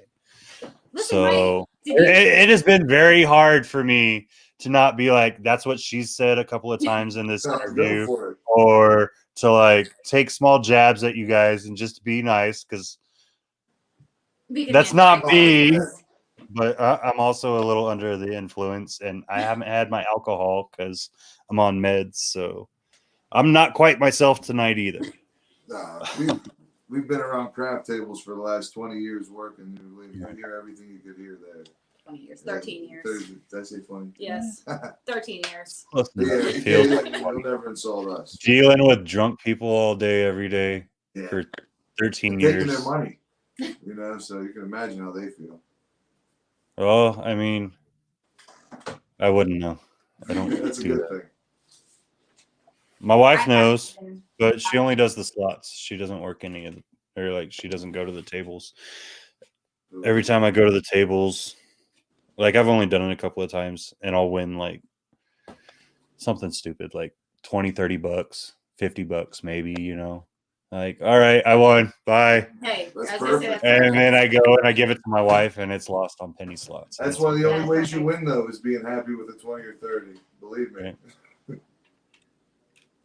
that's what's kind of nice. Like, he's gone back to work since COVID happened and everything got shut down initially. But since I was only working 3 days a week to begin with, they brought back only limited staff. So they brought back all the full timers first and select part timers. But I haven't gone back to work yet. So it's kind of nice in that way too. I'm here more often, even though I was only working 3 days a week. But it's nice. I'm here. I get to enjoy the steaks more than he does anymore. Yeah, you've gotten the opportunity to really open up and be you now. Like, I think the few times that we've talked, it's almost always centered around our kids. It's actually not snakes. We're talking about life at home and how kids are doing and stuff like that. So I think it's really let you become who you are. Chris, I'm enjoying finally getting to know you a little bit. This is only our second time talking, so hopefully you will be on conversations in the future. I'll do my best. Make the appearance a little bit more. Oh, before I do forget, because this is one of my notes. You guys do education shows as well, right? Or you have done education shows in the past? Yeah. Are you planning on keeping that? Style, okay. You know, not... That's through the. Well, I mean, for most people coming in, that's all it has to be. Like, you don't need to sit there with an animal and be like, "This is a ball python." Right. Its scientific name is Python Regas. It comes from Guyana. You know what I mean? Like, its temperature needs to be like. They don't care about that. They want to see it. You want to be like, "Hey, this is a ball python. It comes from Africa. It's pretty cool, huh? You want to hold it? You want to touch it? Exactly. That's what they want. Yeah. They both kind of fell in our lap too because our 4th grader, I guess she volunteered us for this because she came home one day and she said, you know, my teacher said I can bring in the snakes. And I was like, I doubt her teacher said she can bring in snakes. You know what I mean? Like, and then her teacher reached out to me and was like, oh, we have like a share and tell or a share and teach moment for all the kids. And Isabella said she wanted to bring in some snakes to show everybody. I got it clear with the principal and we're good to go whenever you guys want to come in. And we're like, okay, sure, you know. So that was early when we started keeping. Yeah, very early. And then another teacher from a school contacted us because she's the mother of a girl that our daughter plays sports with. Heard about the snakes through the kids, you know, came up to us one day and was like, "Do you guys really keep snakes?" And kind of most reaction we get, we're like, "Oh, I can't believe you guys do that," or "How do you have them in your house?" You know, normal mom reaction, I want to say. But she actually is a teacher, and they were doing Reptile Week. And she asked the kids, like, how many of you have ever seen a snake? Or, you know, and she said that, like, majority of her class said they, like, have never even seen a snake, let alone touched one. And she brought things, she brought up the example, well, I'm sure you've seen them at the zoo. And she said some kids said they've never been to a zoo. And she said it was, like, it broke her heart. So she knew that we kept snakes. So she called us and was like, you know, is this something you guys would be interested in? And I mean, it was amazing. Yeah, that's nice. It's like one of my favorite things because when we walk into a classroom, because the first one was fourth graders and the second one was second graders. And we did the second graders in 2 parts. Yeah. The first one was in a classroom because they were more special attention. Like they, you know what I mean? They thought it'd be overwhelming for them to be in a gym setting with a lot of kids. So it was more like one-on-one. And it was awesome. Yeah. It's great to see their faces. It's definitely entertaining. Reactions, I think it's more fun for us than it is them because, of course, you get all the kids screaming when you first walk in carrying the tubs. Like, oh, I'm not touching that. Ew, that's gross, you know? And by the end of it, every single one of them has touched a snake or, like, I want to come over to your house and see what else you have there. Like, it's just, it's so awesome. Just seeing that initial excitement from them is so cool. Do you think that's something that you guys are going to continue or like try to progress in the future in your area? Or is it just going to be like that limited if they invite you maybe? Right. If they would invite us, it's not something I don't think we're ever going to probably market or try and get into, but it's nothing we would ever look for a fee for doing. You know what I mean? If they want to contact us, we would go do it. Never charge anything or try and create a business out of it. You know? It's more just to spread it. I mean, I know some people love to do that. Like they do the parties and they take their, you know what I mean? It's like a traveling zoo and like, that's awesome. We're just not set up for that. You know, you wouldn't, right. I wouldn't feel you got, you know, to charge you something. You wouldn't, I wouldn't feel like we would have anything to offer for the amount of money. You know what I mean? Well, I mean, like a PowerPoint or a, you know, like you said, we wouldn't be like really teaching you much. We just want to introduce kids. I mean, if kids want to see snakes, like we have snakes. Let's do it. You know what I mean? Let's give those kids that experience because I feel like with our kids working with them and like taking pictures with them and like doing the videos with us, I feel like a lot of their friends have even changed their minds. Oh yeah. When it comes to like when they first found out we were keeping like, they were like, "Ew, I can't believe you have snakes." And now these same kids are like, "How is Pearl doing? Is Pearl gonna lay eggs this year?" You know what I mean? Just simple things like that. It's awesome, you know. And people's parents even come up to it and they're like, you know, my daughter keeps talking about your snakes, and you know, it kind of opens that door for people that wouldn't enjoy the hobby or appreciate the animals. Yeah, that's the best part of it. Letting people that wouldn't see one, or maybe if they do, it's a garter snake outside. Let them give them a different perspective. Right. I like it. Yeah, because like I said, I mean, we're your average like homebody, probably like. Oh yeah, we're boring. We're boring. We're so boring. Snakes, we're really boring people. Like he works a lot. We don't go out. I volunteer at the school a lot. Like, you know what I mean? If they need parent involvement, like I'm one of the first people that will volunteer my time to the schools for the kids. He coaches softball. You know what I mean? It's just outside. We're pretty ordinary, boring family other than the snakes, which there's nothing wrong with that. Yeah. But it's kind of exciting because, you know what I mean?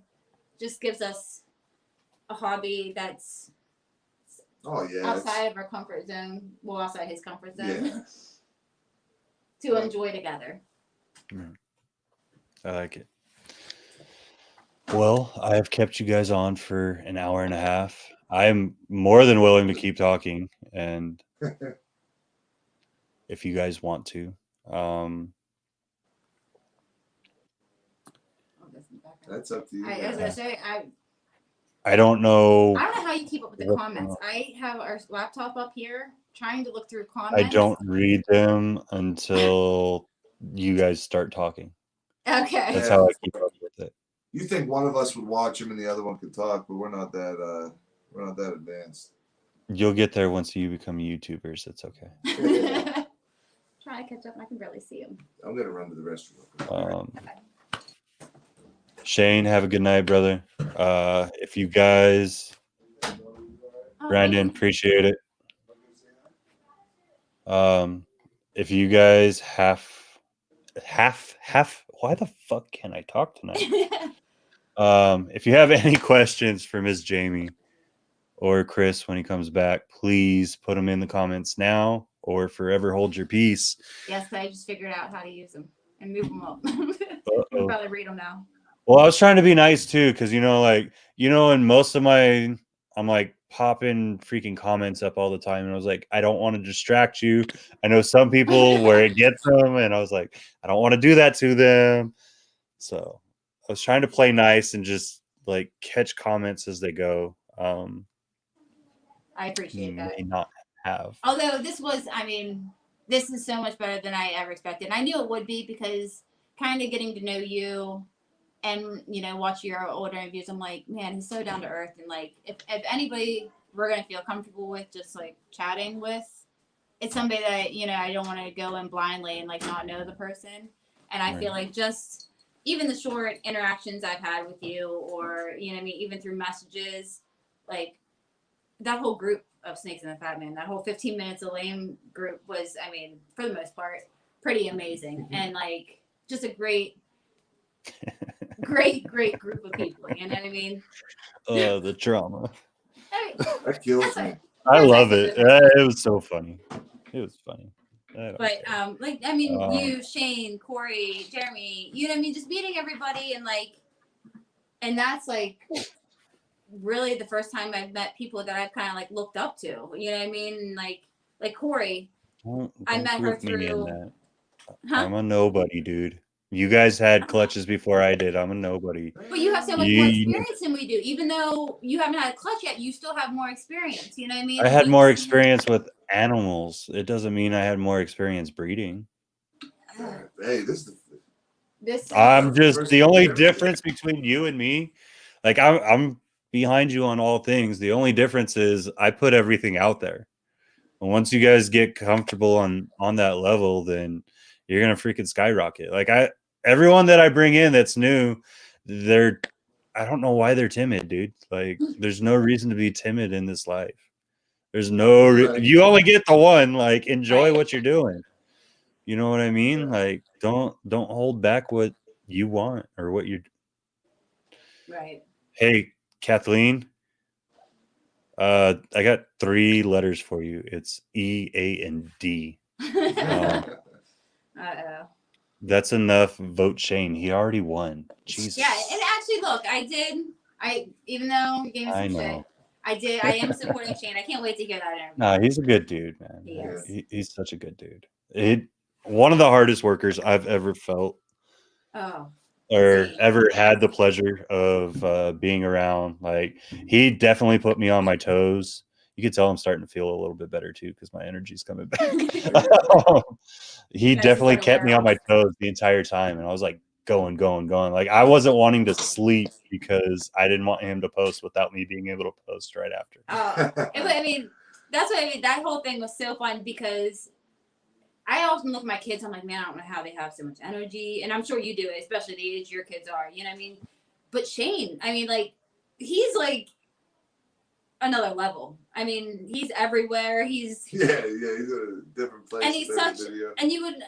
When I first met him, I was like, man, he's such just a great, genuine guy. Like, you know what I mean? After talking to him, and only seeing him on videos, and then I seen how hard he worked, and I'm like, oh my goodness. Like you kept him on his toes. Corey kept him on his toes. I know Jeremy, you know what I mean? But how you guys could keep up with him. It's insane. He's everywhere.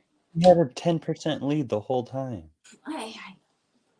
No, we didn't keep him on his toes at all. I'm not going to fucking flaunt any of that. Like Shane freaking killed it. He had it from the start and he never let go. I The agree. only time I was close to him was the very first day, because all of my family went in and voted for me the very Those first couple day. of days, it was very close, and then like people were jumping from third to second, and like it was kind of like changing up, and I think that's when like, and then Shane just went in overdrive, and that's when he like kind of pulled away. That's But when he started pulling the grease and all this other stuff out and do. Oh shit! I just knocked my light out. It's okay. I feel like when all this stuff came up with the snake, that's when you really stepped up his thing. Go ahead. Keep going. I can hear you. Yeah, I And mean, went for Shane, it. yeah, I Shane, mean, he busted the his last ass all the half of time. it, he was everywhere. Every time I looked on her Facebook, it was something from him, from somewhere doing something. So he definitely deserved it. He made it exciting. He made it fun. But yeah, I mean, he was everywhere.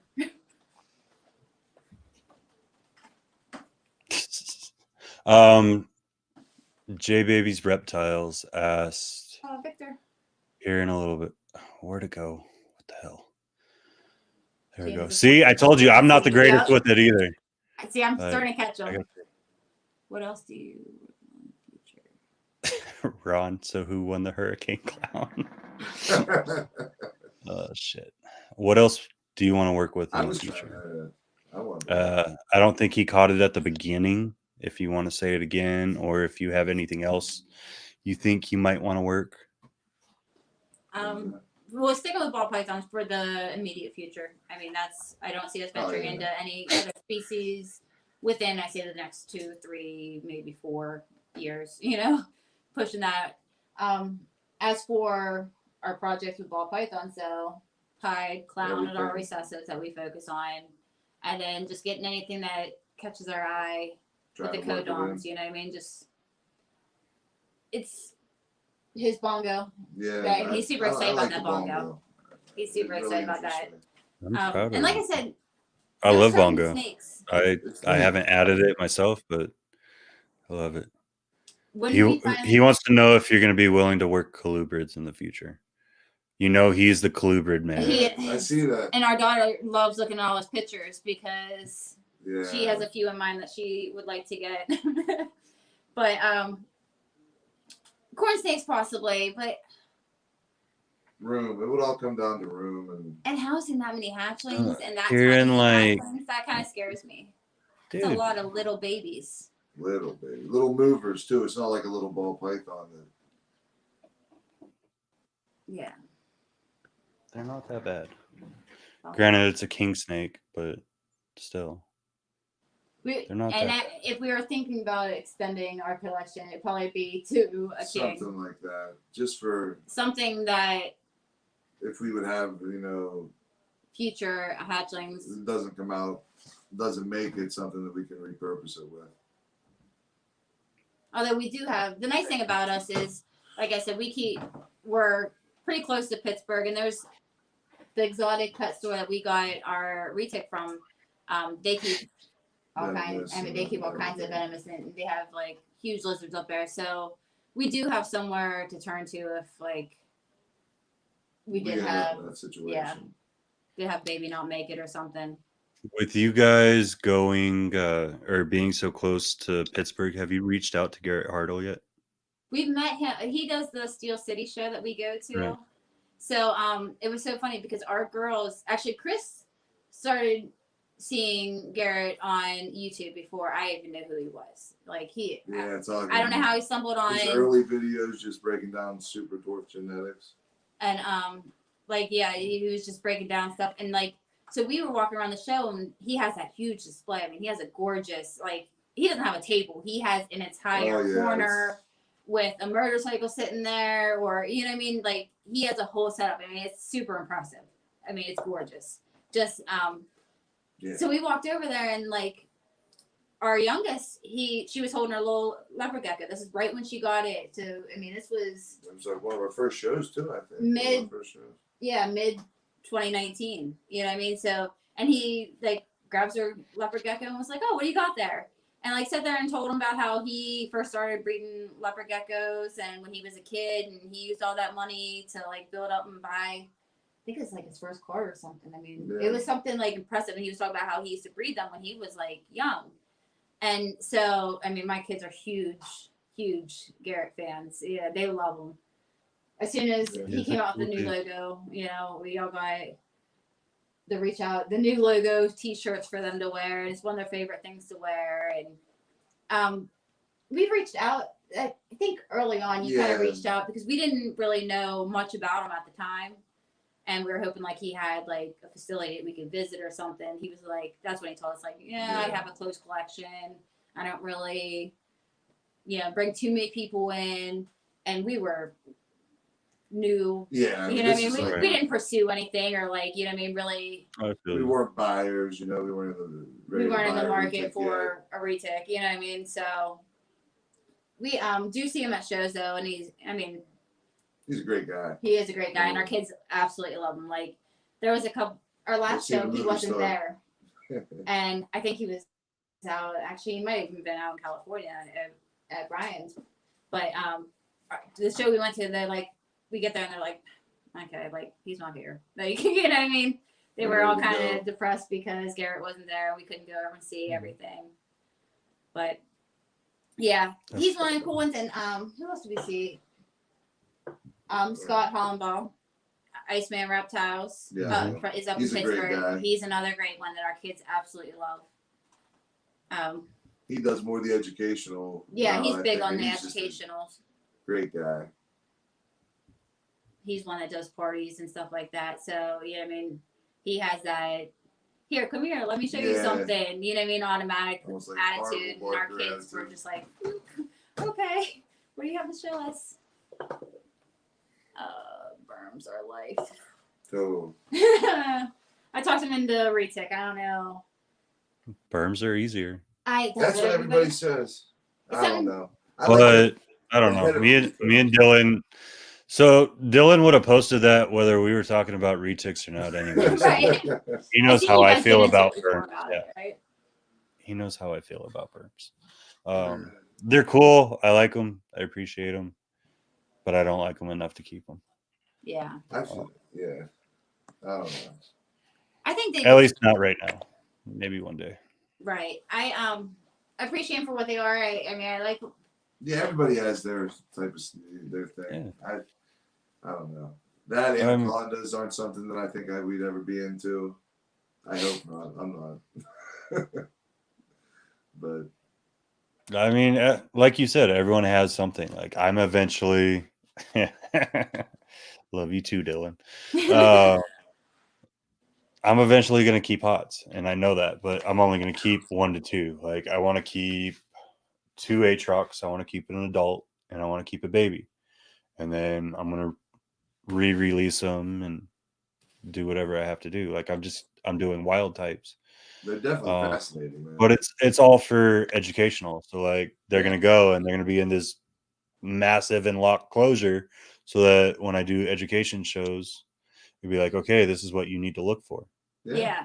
See, this is what you need to pay attention to for both adults and kids, because like me, my kids and where we live here, we live right on the edge of town. So like literally I could walk 5 minutes and I'm in the desert, and I got nothing but miles of desert going that way. You know what I mean? So like there's still rattlesnakes out there. Like I could probably walk 10, 15 minutes away from my house and I could find rattlesnakes during season. Yeah, so you have to know what to look for. And we don't keep. I think they're amazing to look at. I couldn't do it. I mean, but like the Gaboon Vipers, those things are awesome, man. I think they're so much more gorgeous than. Oh yeah, for sure. Some of the than the pythons and boas, man. Like they're just. And there's probably a reason for it, because they need to have your attention before you get on top of them. But still, like there's another level of beauty with those snakes. Yeah, that's for sure. For sure. Like since we go to Pittsburgh and we go to the shows up there, I mean, Pennsylvania is basically, if you got the money, they're gonna sell you get a rattlesnake for $75 out the door. Yeah, he's always pricing them. He's like, man, can you believe that you can buy this? It blows my mind. But so we get to see them, like, you know what I mean? But we're in Ohio, so there's no, you know, a lot of permits here. Like Watts get permit once he reaches 12 feet. Right. Venomous is a lot harder to get it. You have to get the hours in and everything like that. I don't know. So you have it kind of like how Florida's set up, Yeah, it has where to, you have to have a certain amount of hours per family and then do the testing and all. Yeah, see, I don't have to do that here. Yeah, I'm know going some states to. don't. Like I'm doing the learning from it, and I'm going to get the hours working with other people before I keep them myself. But like I've been around them my whole life, so I know how they move. I know how to get them out of the way without getting bit, because I've been doing it my whole life without getting bit. And that's why I want to work with those, because that's what I know. But I'm going to practice with every family of venomous so that I have knowledge of each. But it's just that's kind of where I feel like I'm leading up. Like I'll always breed ball pythons to some extent. I don't think that'll ever become a full-time thing. I kind of want to do all aspects. I'm like the junkie, you know what I mean? Like if I'm not moving on to the next thing, then I'm not okay. Like I got to do YouTube. I got to breed. I got to do education shows. I got to keep pots. I got to continuously keep moving in some different aspect. Otherwise, Change as you I get bored. Yeah, I grow into what you want to do at that time. You know, just like life. Yeah. You kind of adapt. We have kept everyone on here for like 2 hours. Cool, I'm sure my kids would appreciate me being somewhat coherent in the morning. Yeah, right. Yeah. Well, they can come say hi before we get off real quick. They don't have to hide. They're changing. They have to do a wardrobe change before they can come on, they said. Because I try to get them. They've had 2 hours to do that. See? Right. Youngest one's probably sleeping by this point.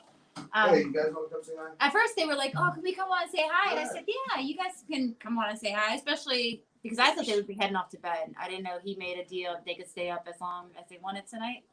I forgot. Say hi. Hi. Hi.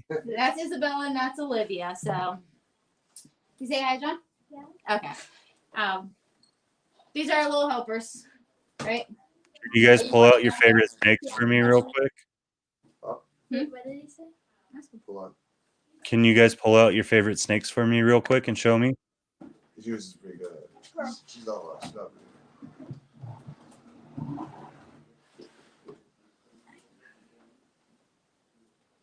right, come over and show them what it is. So this is our pastel clown. But I don't know where the thing is. Yes, Right. And her name's Danae, and she's my favorite. She is our favorite. Bring. That looks like a super Mojave or something. This is. What do you got there? This is an ivory. Her name's Pearl.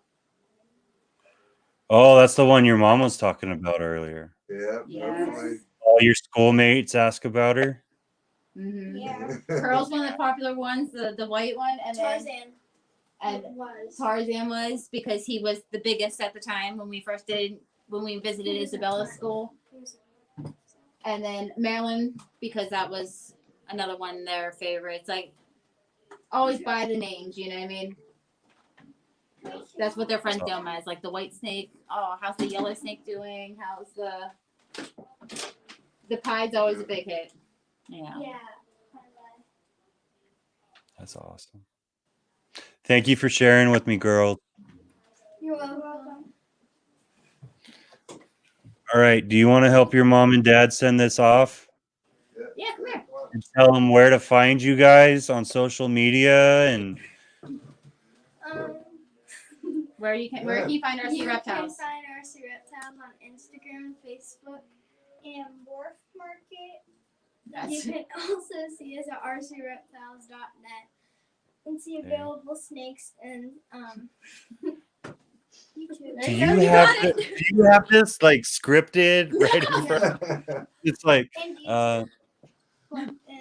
See, she always throws the YouTube in there, and I'm like, listen, don't Get push the it. YouTube. Force your mom to do YouTube again. You girls got it. She needs to do it. It doesn't have to be right away, and you have people to help you, Jamie. There Thank you go. you. See that? I'm gonna put you. They'll be the ones doing all the hard labor, right? No. All right. So from the Fealys Clutch family to, I'm gonna murder your last Oh, name. I'd so like to you're hear gonna have everybody's first attempt at it though, because everybody always says it wrong the first time, and then they like kind of correct themselves, and it's usually right, but the Cadile. close. It's close. Cadil. Cadil. Mhm. Okay. We get that though. We get That's that. probably the most common. The most common one. See, I was gonna say Cadil first, so now I feel like an ass. But I was like, let me go with my second guess just to be safe, because you threw me off. But Right. all right, so from the Fealys Clutch family to the Cadil family, Got it. Jesus, Cadil family. Thank you guys for watching. Make sure you go check them out. All their links for the stuff that Jamie is willing to be on right now, and her YouTube also is on there. So go give them some love, give them their support. They're a great family. I've really enjoyed getting to know them personally, as I'm sure you guys will if you just give them the opportunity. Check them out. Go buy some snakes. Give them some love. Hey, Thank Thank you all. Stay blessed. Have a good night. Thank care. you so much.